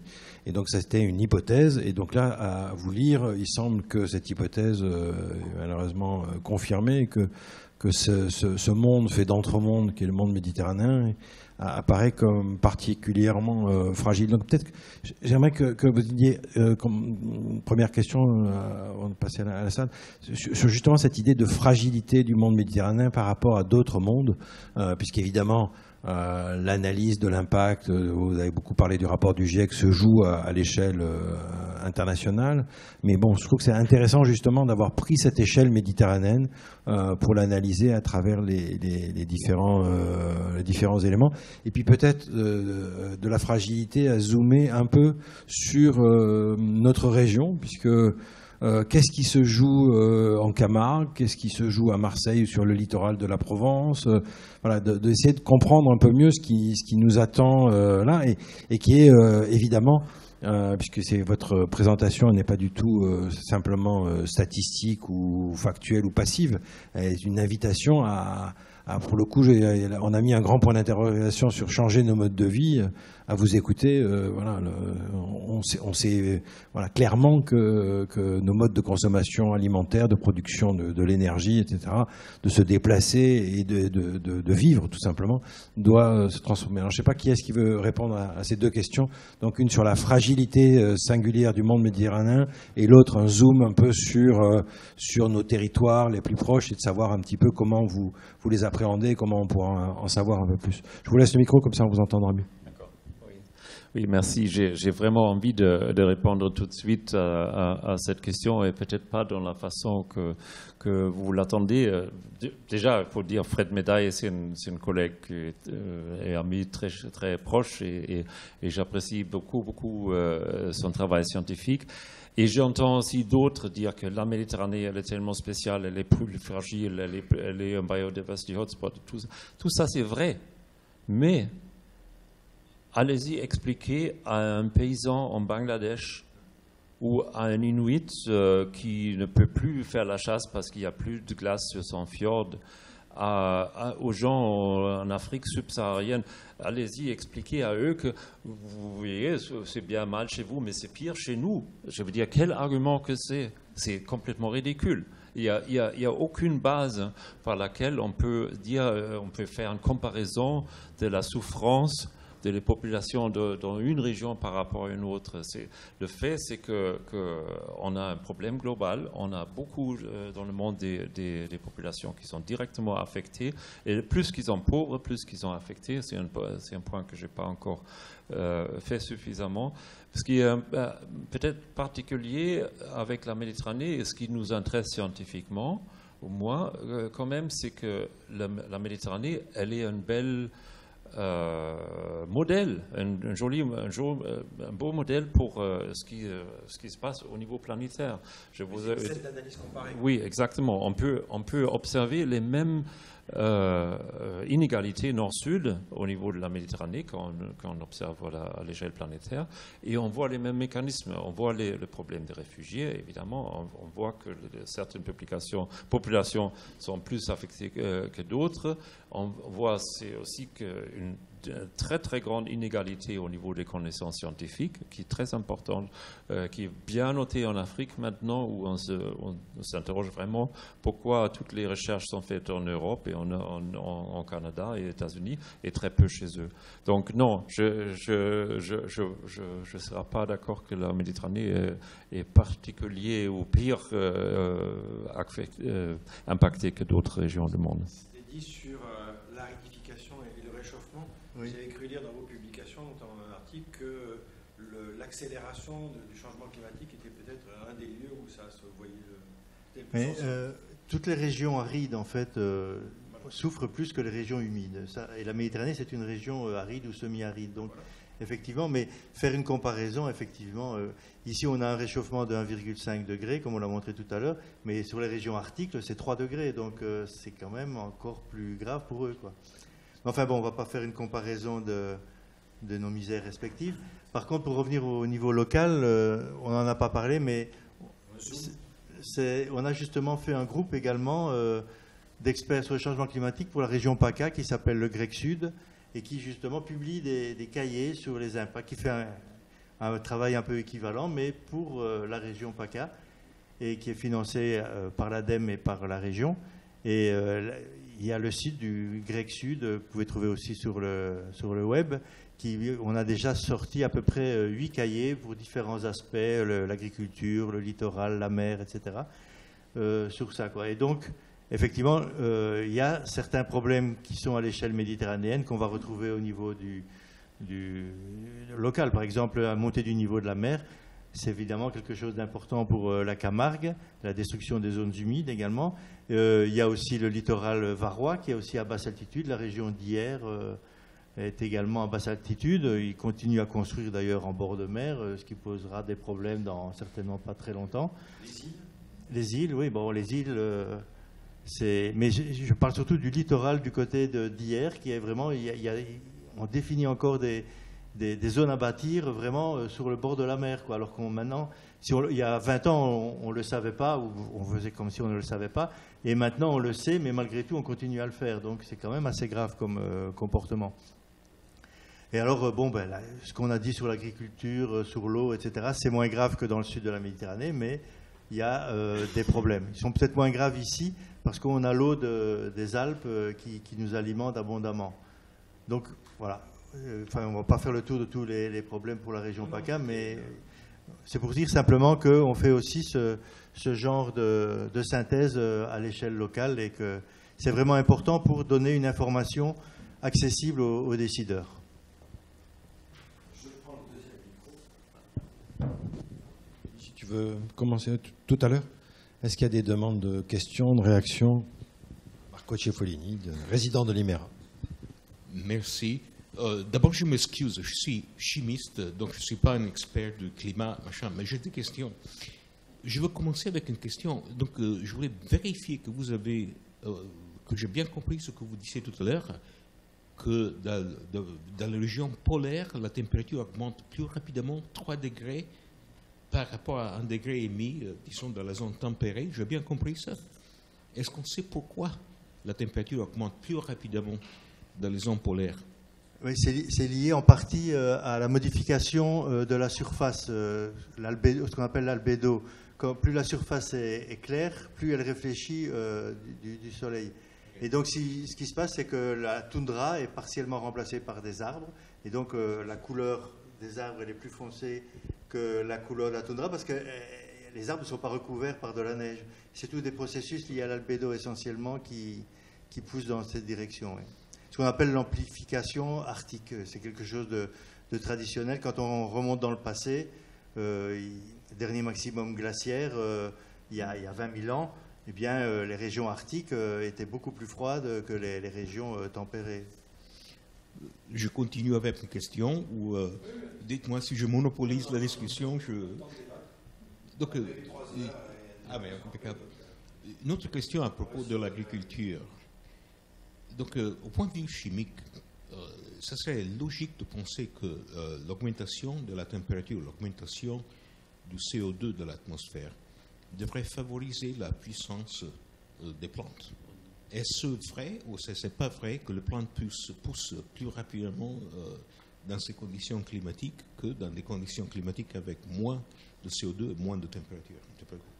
Oui, c'est vrai. Il y a plusieurs mécanismes que la plante, a priori, bénéficie d'une augmentation du CO2 dans l'atmosphère. Un de ces mécanismes, c'est que la photosynthèse elle-même directe bénéficie, c'est une absorption de CO2 et de la production de carbohydrates à la base de ça. Donc, plus qu'il y a de CO2 dans l'atmosphère, c'est un peu plus facile de faire cette photosynthèse, et surtout dans les zones arides, parce que le taux élevé de CO2 dans l'atmosphère permet à la plante de faire la photosynthèse, même elle se ferme bien les stomates pour réduire la perte de l'eau par l'évaporation. Donc ces processus, ils sont bien connus et ils ont pris en compte maintenant aussi par les modèles de simulation. La situation est simple, toujours relativement simple. Le réchauffement et surtout la réduction de la disponibilité de l'eau, de la ressource en eau, elle est tellement importante qu'elle ne peut pas être compensée par ces avantages-là. Mais ils existent, ils ne sont pas négligeables. D'autres questions, j'imagine? N'hésitez pas. Dans les temps primitifs de la Terre s'est très bien débrouillée toute seule. La Terre s'est très bien débrouillée toute seule pour piéger son CO2, qui était sans doute des valeurs d'ordre 10 ou voire 100 supérieures à celles. En faisant quoi? Elle a fait des carbonates. Qu'est-ce que c'est, c'est CO2 plus OCA fait CO3CA. Alors c'est la question que je voulais poser aux chimistes. Est-ce qu'on ne pourrait pas construire des pièges à CO2 en faisant des carbonates, voire des bicarbonates, avec quelque chose qui est très présent dans la nature, le sodium? La réponse c'est non. Ah, j'ai pas de chance. C'est super intéressant. Le carbonate de sodium, c'est soluble dans l'eau. Mais pour faire le carbonate de sodium, il faut une base. Et l'océan qui s'acidifie théoriquement. Donc le fait empêche au carbonate de se former. Une façon de faire ce que vous proposez serait de séquestrer du calcium, voire du magnésium sous forme de carbonate. Mais il n'y a pas assez de calcium dans l'océan, ni de magnésium pour ce faire. Et si on commence à séquestrer le calcium et le magnésium, on va perturber énormément de processus biologiques. Et le résultat, ça va être moins intéressant qu'on peut penser. Bon, je remets tout ça dans ma poche. J'ai une deuxième question, remarque. C'est sur l'affaire de l'eau. Les conséquences du dessèchement du pourtour méditerranéen, ça va avoir des conséquences cataclysmiques. Et je veux dire, là aussi, trouver de l'eau, faire de l'eau avec éventuellement des énergies renouvelables, est-ce que c'est envisageable de manière sérieuse? Alors là, ça sort complètement de mon domaine, mais ce que je vois, c'est que la désalinisation, elle est quand même assez largement utilisée dans les pays d'Arabie, par exemple. Mais est-ce qu'on peut l'envisager à grande échelle? Il faut énormément d'énergie pour ça. Alors, Sylvia est certainement plus compétente. C'est bien, il y a un débat par ça, on est dans une vraie interaction. J'ai contribué un petit peu en tant que leader, mais j'étais aussi développé de centrales solaires au Maroc et travaillé un peu sur les questions de dessalination. Et c'est clair que tous les pays du Moyen-Orient, du Golfe, sont en train de développer, en ce moment en Arabie Saoudite, à grande échelle l'utilisation du solaire pour faire du dessalement. Donc, en fait, on va résoudre. Alors, je voudrais dire plusieurs choses positives quand même quand on parle de tous les problèmes dans lesquels on est, et d'ailleurs rebondir sur les chimistes. Mais il y a des centrales solaires qu'on appelle centrales solaires à concentration, où on parle de développer des cultures dessous parce qu'il y a de la condensation. Donc, on pourrait transformer un désert en zone fertile. Et donc, on pourrait dessaler de l'eau, mais on pourrait aussi récupérer l'eau et créer des zones fertiles là où il n'y en a pas. Alors, ça a l'air d'être un rêve, mais il y a déjà des gens qui font des choses et potentiellement, il y a des solutions qui sont du win-win, où on résout à la fois le problème de production de CO2, mais on crée des zones humides là où il n'y en a pas. Et par rapport au carbone, je voulais dire justement qu'il y a des laboratoires quand même, c'est surtout en Arabie Saoudite. Alors moi, j'ai fait un peu de chimie, mais pas assez. Et il y a des travaux qui sont faits pour extraire le carbone, parce que le carbone, c'est quand même, si je me souviens bien, quelque chose qui a de la valeur, une valeur marchande, le carbone black. Et ils avaient fait une présentation très intéressante à la COP21. Donc, extraire le carbone, qui est d'ailleurs avec de l'hydrogène, après on fait du CH4, qui est le méthane, qui a beaucoup de valeur et des tas de choses. Et que si on arrive à sortir ce carbone, alors là, on a complètement résolu le problème climatique, puisqu'on a un produit qui a une très bonne valeur marchande. C'est juste que, de temps en temps, il y a l'autre côté. Je ne dis pas qu'il faut rien faire, hein, il me regarde là. Parce que je pense que quand on ne sait pas, il faut mieux protéger et pas prendre de risques. Mais des fois, on découvre des choses et c'est un autre horizon. Mais on pourrait peut-être, si on trouve une manière de sortir ce carbone et qu'il a une valeur marchande partout, on a à peu près résolu le problème, je pense. Et décemment, ça a aussi multi-utilisation. Le salut par le marché. Ça dépend un peu d'où vient le carbone. On va pas faire un débat trop chimique non plus. Non, je vous promets, je ne veux pas vous ennuyer avec la partie chimique et tout ça. Ça, c'est une promesse. Promesse solennelle. Ça dépend d'où vient le charbon. Donc, sont envisagées une façon de séquestrer le CO2 de l'atmosphère qui, théoriquement, est responsable, théoriquement, pour ce problème climatique, etc. Donc, transformer le CO2 de l'atmosphère dans quelque chose d'utile par une voie industrielle, à mon avis, ça va augmenter le taux de CO2, le taux de chaleur dégagé de l'atmosphère. C'est incontournable. C'est la deuxième loi de la thermodynamique. Exactement.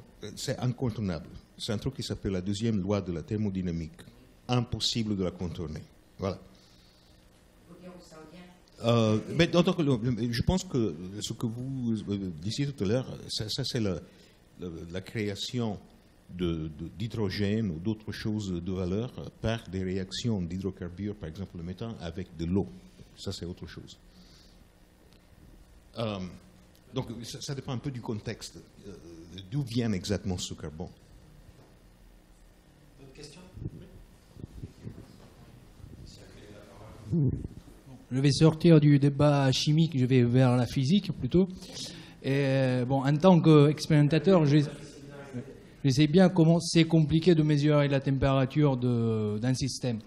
Donc la question que souvent je me pose quand je regarde, je lis la littérature scientifique pour le climat, je dis comment on mesure la température, où on la mesure, quelles sont les erreurs qu'on fait sur ces mesures-là. Là, la réponse peut être triviale ou un thermomètre, mais bon, on sait bien qu'un thermomètre il doit être calibré, etc. Donc vous avez une réponse Je pense que la source d'erreur principale, ce n'est pas le thermomètre, c'est le fait que les thermomètres sont distribués de manière complètement inégale à travers le monde et qu'il faut faire des tas de corrections statistiques pour arriver à une représentation à peu près équitable, on va dire, des surfaces, parce qu'il y a beaucoup plus de stations météo dans les pays occidentaux depuis plus longtemps que dans les pays du Sud. Donc il y a des tas de transformations statistiques. Par contre, il y a quelques années, au moment où on a parlé du Climate Gate, où on a accusé les climatologues anglais en particulier qui font ces courbes de température globale qui sont bien connues, de de ne pas faire les choses correctement d'un point de vue statistique. Et il y a des matheux, entre autres, qui ont repris les choses en main, à Berkeley en particulier, et ils ont dit, mais nous, on a les vrais outils mathématiques et on va vous montrer ce que c'est. Et ils sont arrivés exactement au même résultat, au dixième de degré près. Donc, ce qui veut dire vraiment que les erreurs, finalement, elles ne sont pas si énormes que ça. Et ça n'empêche le réchauffement de 1 degré. S'il y a une erreur d'un dixième ou 2 dixièmes maximum, eh bien, ça montre quand même que c'est très significatif. Donc, il faut pas. Là où on fait peut-être une erreur, c'est de dire que c'est la température de la planète. C'est en fait un indice de température, puisque ça revient avec des méthodes de mesure qui sont relativement imparfaites. Mais bon, comme tous les processus qu'on étudie, eh bien, on le fait par des indices et des indicateurs. Je vais ajouter un truc. Juste, quand je suis malade, quand j'ai la fièvre, on me mesure une température pendant quelques secondes là dans l'oreille et on me dit 39 et quelques. Je ne vais pas mettre en cause et dire au médecin, écoutez, vous n'avez pas mesuré tout mon corps, et à gauche et à droite et l'autre oreille. Je ne crois pas que j'ai la fièvre. Je veux dire, les indicateurs sont nombreux et il y a un seul point de mesure avec une certaine incertitude, mais le constat est quand même la fièvre. Je crois qu'on est dans cette gamme-là. Oui et non. Après, un système qui est plus petit va thermaliser beaucoup plus rapidement que la planète. Donc, je ne suis pas tout à fait d'accord sur ça. Mais bon, la question, ce n'était pas pour nier qu'il y a le réchauffement climatique. Hein. C'était juste pour plutôt répondre aux gens qui me posent la question. Et bon, la réponse est que vous faites confiance au thermomètre. On fait confiance au thermomètre, oui. Surtout que c'est des thermomètres. Je m'habille le matin, je fais aussi confiance à mon thermomètre. Il y en a même qui le cassent pour que le problème soit réglé. On sait bien. Est-ce qu'il y a d'autres questions, les doctorants Oui, monsieur, allez-y. Nous, à un moment donné, vous avez parlé d'il y a 10 000 ans, la planète, la Méditerranée n'avait jamais été mesurée aussi chaude depuis moins 10 000. Est-ce qu'on sait si avant, il y a eu des périodes plus chaudes que ce qu'on prévoit bientôt? Je ne sais pas. Parce qu'il y avait des glaciations, j'imagine que c'était plutôt froid quand même, globalement. Non? Merci. Oui, il y a différentes périodes chaudes. L'optimum de l'Holocène, par exemple, c'était il y a 8-6 000 ans à peu près. C'était à peu près 1 degré en plus que maintenant, mais c'était pas global. C'est-à-dire qu'il y avait des zones, par exemple la région méditerranéenne était plutôt plus froide, et il y a des régions qui étaient plus chaudes. Et alors que maintenant, le réchauffement global, lui, le réchauffement plutôt, il est global. Donc ça, c'est une grosse différence entre les différentes périodes chaudes. Il y a eu d'autres périodes chaudes. Le dernier interglaciaire, par exemple, c'était il y a 125 000 ans, qui était encore plus chaud que l'Holocène il y a 6 000 ans. Mais la température là, eh bien, c'est pareil, elle était répartie, la variation était répartie de manière différente. Et par contre, on sait que les glaces avaient fondu plus que maintenant à cette époque-là. Le Groenland avait plus fondu qu'actuellement. Donc la réponse, c'est qu'il y a eu dans le passé des périodes chaudes. Localement ou disons régionalement, elles pouvaient être nettement plus chaudes que maintenant, mais globalement non, c'est pas le cas. Actuellement, si on regarde une carte de variation de la température, on voit que c'est à peu près partout plus chaud, sauf à certains endroits, par exemple le bord de l'Antarctique, parce qu'il y a un apport d'eau douce qui est plus froide, qui refroidit l'océan. Et c'est pareil au sud du Groenland. Mais partout ailleurs, c'est plus chaud. Et en région arctique, c'est nettement plus chaud qu'en région de l'équateur. Oui, j'aimerais demander une clarification et poser une question, si vous permettez. Sur une des premières diapositives que vous avez projetées, il y avait 2 courbes qui montraient l'évolution de la température jusqu'en 2050. Et il y en avait une... Oui, c'est au tout début. Il y en avait une où, justement, concernant la Méditerranée, il y avait beaucoup plus de fluctuations. Si j'ai compris la courbe. Vous parlez de la courbe observée, alors Oui, observée. Où on voyait, c'est au tout début. Oui. Tout début.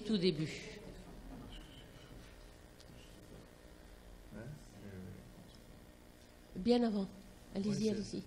encore avant, bien avant. C'est au tout début, vraiment. Je me demande si c'était pas la première ou la deuxième. C'est là? Voilà. Donc c'est juste... Oui. Le dernier point, c'est 2018. Voilà. Hein, ouais. Oui, c'est ça. Et en fait, ce qui est en bleu, c'est la région méditerranéenne, et ce qui est en vert, c'est globalement. Et on voit que dans la région méditerranéenne, les fluctuations de température sont beaucoup, beaucoup, beaucoup plus importantes. Est-ce que vous pourriez me dire pourquoi? Ça, c'est la première. Il y a d'abord une raison statistique, c'est que la courbe globale, elle est faite sur beaucoup plus de points que la courbe issue de la Méditerranée. Et on sait que quand on moyenne sur peu de points, eh bien, c'est beaucoup plus variable que quand on moyenne sur beaucoup de points. Et ça, c'est purement statistique. Mais le climat méditerranéen est également plus variable que le climat global. Oui, mais ça, c'est difficile de comparer parce que justement, c'est calculé sur un nombre de points différents. Oh, d'accord. Et la question que je voulais vous poser, s'il vous plaît, c'est sur le plan de l'impact de ce réchauffement climatique concernant la biodiversité des espèces animales et végétales. Est-ce qu'on commence déjà? Est-ce qu'on a... Parce que, bon, j'ai écouté un débat là-dessus sur France Culture où il y avait un des scientifiques qui intervenait qui disait que ce n'était pas tout à fait vrai qu'il y avait uniquement une disparition de certaines espèces animales, mais qu'il y avait d'autres espèces qui réapparaissaient.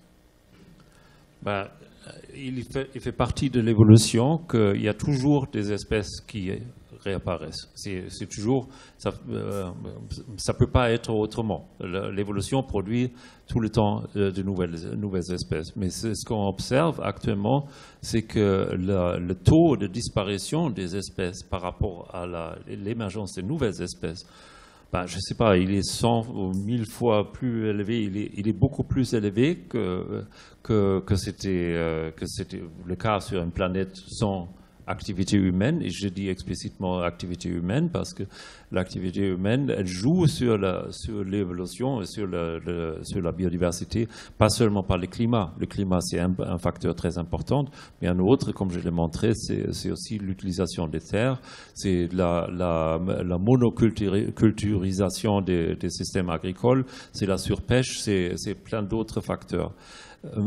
Donc, ce qu'on ne peut pas constater dans aucun cas, c'est une augmentation de l'émergence des espèces suite au réchauffement climatique.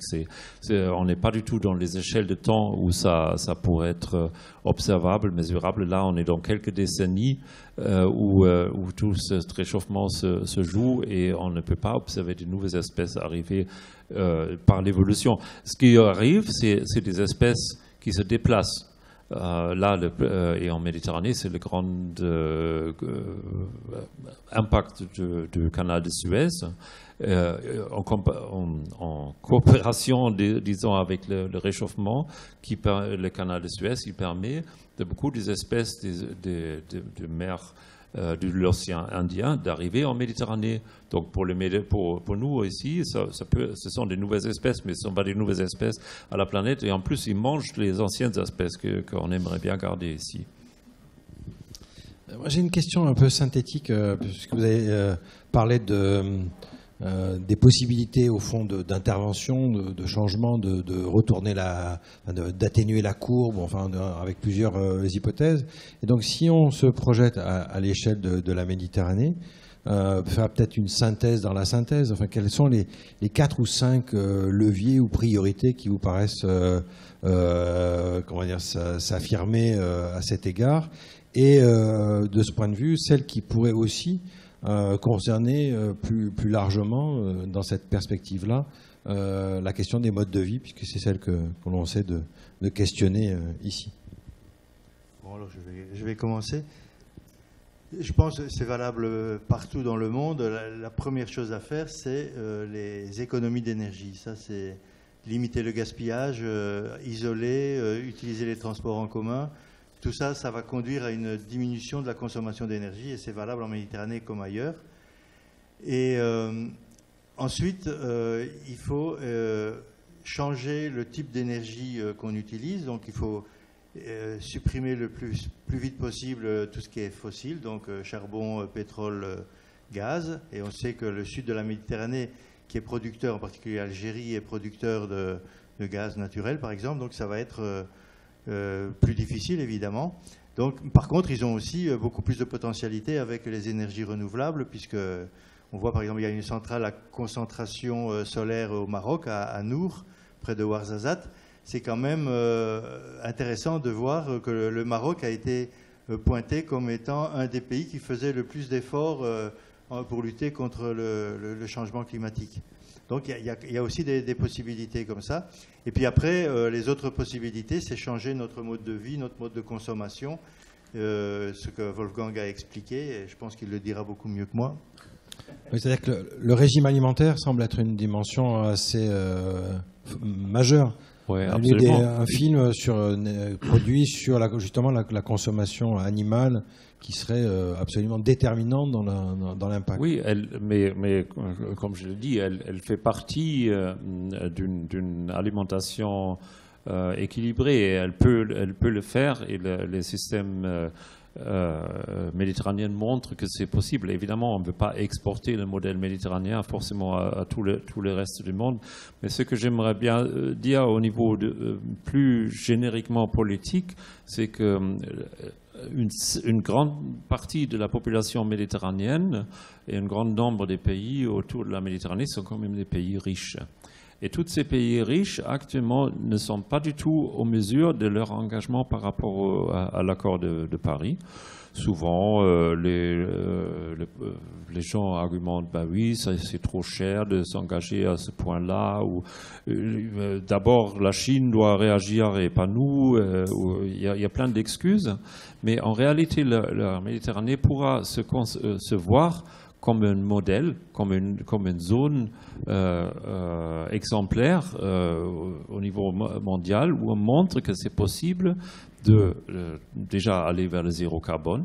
Il n'y a aucune raison pourquoi ça ne devait pas possible ici, et que c'est possible de vivre mieux avec moins de consommation et avec une meilleure alimentation. C'est possible à montrer, c'est un peu notre objectif, et ça pourrait être un bel objectif pour la région de Méditerranée de le montrer ça au reste du monde. Pas juste exporter une technologie ou une alimentation, mais d'exporter une idée d'un système intégré qui est zéro carbone. Ça pourrait venir d'ici, c'est tout à fait possible. Dans le livre que je vous ai présenté tout à l'heure, il y avait un travail de Carla Marklouf, qui est une anthropologue de la santé, qui était résidente de l'IMERA et qui a justement travaillé sur l'impact du régime méditerranéen. Et moi, je ne mesurais pas combien, y compris aux États-Unis, ça a une vision qui est très largement répandue et comme une perspective. Et d'ailleurs, ce qu'elle observait, elle qui travaille sur les questions d'obésité, notamment dans le monde arabe, c'est que justement un des grands problèmes, c'est que ce régime alimentaire est en train de disparaître pour, disons plutôt un American way of life, en tout cas sur le plan des modes alimentaires qui posent un certain nombre de difficultés. Donc on voit bien combien là les modes de vie ont des impacts, y compris très largement, je dirais, sur la santé. Oui, à ce sujet-là, je pense qu'il faut insister sur le fait que la lutte contre le changement climatique a des co-bénéfices, pas éco-bénéfices, mais co-bénéfices, justement dans le domaine de la santé, dans le domaine de l'emploi, puisque rapatrier par exemple les moyens de production de Chine vers les pays qui consomment, c'est déjà lutter contre le changement climatique, ça permet de produire de l'emploi. Donc les régimes alimentaires meilleurs, ça va lutter contre le changement climatique, mais immédiatement, ça va améliorer la santé. Ça va donner une nourriture qui est beaucoup plus agréable à manger. Enfin, il y a énormément de bénéfices qui sont plus faciles à comprendre pour la population parce qu'ils vont être immédiats, alors que le climat, lui, même si on stoppe actuellement toutes les émissions, il faudra attendre plusieurs dizaines d'années avant de voir vraiment un effet sur le climat. Donc c'est important. C'est bien la question de rendre désirable le changement. C'est d'ailleurs aussi, et d'ailleurs je le salue parce qu'il est dans la salle, il y a Pierre Gianetti qui est un cuisinier, donc, qui était un autre article avec Henri de Pazzi, justement sur la cuisine et comment cette cuisine-là permet je dirais une sorte de cuisine fondée sur une sorte d'arte povera, permet de changer un peu la donne. Il y a une question de Pierre Choucroune et de Franck Pourcel. Il y a une spécificité de la Méditerranée, c'est que c'est une zone dans laquelle il y a un pourcentage de migrants touristiques pour pour le dire plus simplement, où le tourisme de masse est particulièrement épouvantable. C'est la première zone touristique du monde. Les conséquences sur l'environnement au sens large sont innombrables. Il n'y a qu'à vivre sur le port quand les croisiéristes sont là et quand le vent vient de l'ouest pour s'apercevoir que Marseille est pratiquement invivable. Je veux dire, changer, quel est le terme? Changer nos modes de vie? Mais si on ne joue pas là-dessus, sur quoi va-t-on jouer? Mais comment? Taxe carbone, je dis. Non, mais ça c'est la première mesure. Actuellement, tous ces comportements touristiques à forte émission, ils bénéficient d'une énorme subvention de la société en général pour les carburants. Donc il y a des moyens même économiques à changer ça, mais le problème est effectivement plus grand que ça. Oui.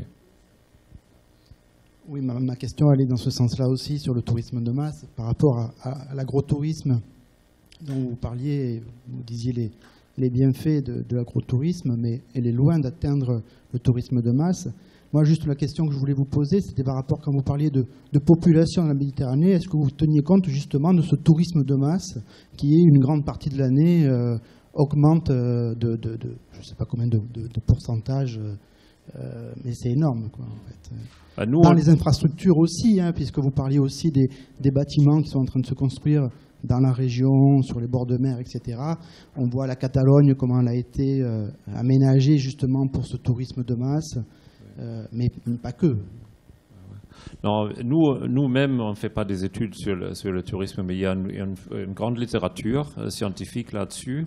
Et il est clair, je crois comme c'était dit maintenant, quand ça devient un tourisme de masse, quand il y a juste des usines, soit les croisières ou les énormes gratte-ciels des hôtels qui accueillent les touristes, ça ne peut pas être résilient et pas être durable non plus. Il faut aller vers un autre modèle du tourisme. Et il y a des idées là-dessus, l'agrotourisme fait partie, mais ça ne va pas pouvoir absorber le même nombre de personnes, ça c'est clair. Bien sûr, bien sûr. Alors, ce qui est intéressant, et là, ça sera peut-être le lien, on va faire une petite pause, mais le lien avec la deuxième partie et l'introduction qu'on va faire aussi de Dionisio Albera, c'est que la notion de tourisme, on sait que ça vient du Grand Tour, que c'est une notion qui a émergé progressivement avec les Anglais au XVIIIe siècle. On passait de la villégiature ensuite au tourisme plus large. Et c'est une pratique assez tardive. C'est quelque chose qui, tout simplement parce que, comme le disait Rémy de Gourmont, si on avait retenu une invention du XIXe siècle, c'est la mer. Et c'est que jusqu'au XIXe siècle, la mer faisait peur. Évidemment, on ne s'y baignait pas. Donc on voit bien combien les pratiques anthropologiques, la façon de regarder la mer, de s'y baigner, etc., a changé la donne, y compris dans ses effets sur le climat. C'est pour ça que l'accent sur les modes de vie pris au sens fort, l'exemple du tourisme en est emblématique. C'est une invention anthropologique et d'un imaginaire qui a changé dans le regard sur la mer. Je vous propose une petite pause de 5-7 minutes. Il y a du café pour respirer un petit peu.